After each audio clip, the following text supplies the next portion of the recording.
আসসালামু আলাইকুম ভাই। ডিজিটাল পাল্লার দেশ এখন।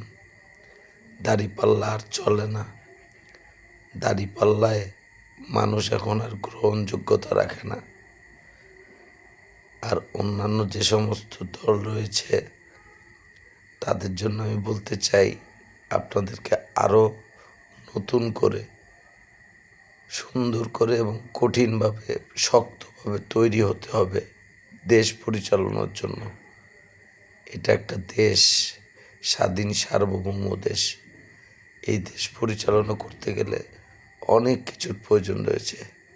হ্যাঁ, আমি বলবো না যে আপনারা দেশ চালাতে অপারগ, কিন্তু আমার মনে হয় যে আপনাদেরকে আরও বেশি করে তৈরি হতে হবে।